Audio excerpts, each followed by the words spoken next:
Hi guys, it's Matt. Welcome to the video. I am a compulsive gambler in recovery and I am your mind and movement mentor here to help you. So the title of today's video is Gambling Addiction Isn't About Money. Now, for the most part, I do think that is the case. I take the point that there can be certain financial situations that need to be reconciled once a gambler is in active addiction. Sorting out a monetary position can be a driver to continue. But I think the idea that gamblers are greedy people that want extra cars, houses, jewelry isn't necessarily the case, or that's not certainly the whole story.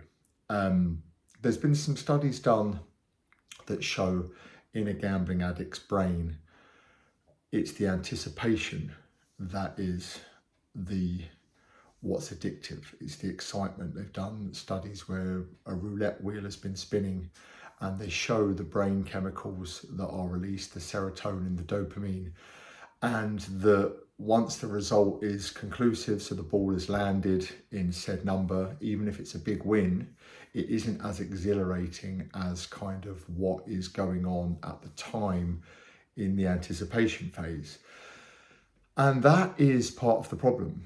I think as a compulsive gambler myself, I can relate to like a twofold problem of how escaping into addiction can insulate you from your problems and really help you escape from parts of life that you don't want to deal with or face.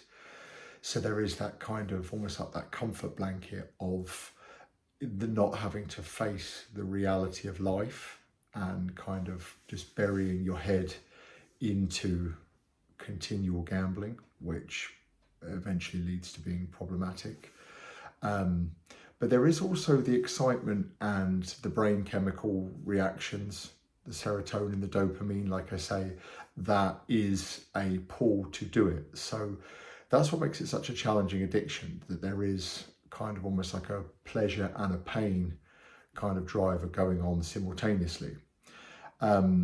But the idea that it is like a greedy addiction of just wanting to wealth accumulate, there's definitely more to it that goes on with that. I think if you spoke to most gamblers, it can very, very quickly not become anything to do with any kind of monetary system or thinking. And I think that's important because I think that often people who don't have any understanding of gambling addiction can think that that is the case.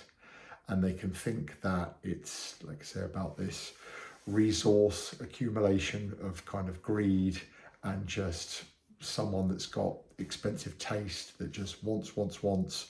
And I know in my experience, that's definitely not the case at all. There can be glimpses of that where often the addiction masquerades as it will get you to do it for any reason at a certain point if you are in active addiction and wanting to believe that you could reconcile someone you owe money to or clear a debt or pay for something that you no longer have means to pay because you've been gambling. It can kind of lead you into thinking that continual gambling will help solve that problem. But it's not always the biggest driver to start, and it's certainly not the reason to continue once things become problematic and you are fully in the addiction world. I think I had a realization recently after a relapse a few months ago that, you know, they say addiction kind of promises things on the front end that just aren't sustainable and it doesn't deliver on the back end. You know, a little bit like the idea of eating junk food. It's really exciting at the time leading up to it and then like the initial taste, but invariably you can't hold that peak experience of that first bite. You know, if you have the third, the fourth, the fifth cream cake, it's no longer as appetizing as the first bite of the first or the anticipation of the first. It can't extrapolate out that level of pleasure without there being like a real kind of almost sinister drop off or a consequence, which I guess in that instance would be like a very upset stomach or just not wanting to have the capacity to eat anymore. Like I say, after my most recent relapse, there was kind of a time where I thought if I was going to gamble after a long layoff, that it would really be pretty horrible pretty quickly. I would go back to all my negative feelings about gambling that had caused me to stop in the previous instance. And I'd pick back up in that idea of why I didn't want to carry on with it very, very quickly. But it was actually almost the opposite. I actually felt that after I'd relapsed, I had almost more energy, more creativity. And I remember I was filming some content recently, and that was similar to content that I'd filmed back shortly after I relapsed. And it felt so difficult to do it recently, where I've been in a bit of a lower ebb of a headspace. I've been struggling a bit with the fact that I relapsed relatively recently and some of the repercussions of that. And I thought, why was this so much easier when I was gambling? Because nothing's ever been easier or better when I was gambling. But I realized it was because after the initial relapse, there's almost like this crest of a wave that you ride, that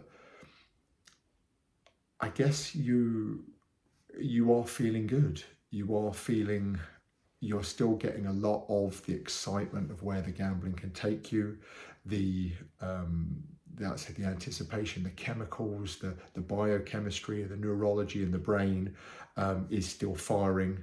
You know, that hasn't worn off at all. You are still very much just eating the first cream cake, of going back to the analogy from earlier. And, you know, it's almost more energizing. But the problem is that it just doesn't last. That can't be sustained for any length of time, which is the nature of all addiction, not just gambling. And invariably there becomes a point where that will diminish down really quite quickly, to the point where you're getting absolutely zero satisfaction from continuing the behavior. It's all just problems. Even if you've been on a real winning run, you're not getting the same kind of chemical reward each time you win, without increasing the stakes, without having to kind of amplify something up. You're chasing that feeling that you had in that first kind of almost like honeymoon period of first kind of few days to a week, which is again what I'm talking about when I was filming content, and almost quite surprised that I was so energized and, I suppose happy is the wrong word, but kind of stimulated, despite the fact that a part of me knew that it was wrong, that I was back in active addiction that has caused me so many problems in the past. And that I definitely, even then when I did feel like the going was good, albeit temporarily, there was a large part of the genuine side of me that knew I shouldn't be back doing it, or knew that that wasn't sustainable, or it was going to turn ugly at some point. So I suppose what I'm trying to say in this video is there's certainly more to it than just a monetary factor. For people who are surrounded by the addiction or know nearest and dearest, it can be definitely believable that it is maybe they are just greedy people, or they are just doing something quite transactional, where they are just kind of wanting money to benefit themselves. They're very selfish, they're very single-minded. Although that may be true, the addiction definitely does make you selfish and single-minded. That might not be the full driver for the behavior. And I'll make another video on this, on what is an incredibly complicated topic, but I just kind of wanted to touch on how it can grip you in ways that you can barely fathom at the start. It can definitely seem like it's just a innocent bet to spend some money that you can afford to lose, that just gives you a little bit of a high for something to do for a day, that makes you a little bit more at ease with the world, or a little bit lighter. And if you are a compulsive gambler like myself, that can turn very ugly very quickly. And it's not something that you should mess with longer term. The only way to go is to admit that you are powerless and to abstain fully. So, as always, slightly all over the place with the video. I don't make notes with these videos. I just kind of like to free flow with whatever's in my mind and see where it takes me.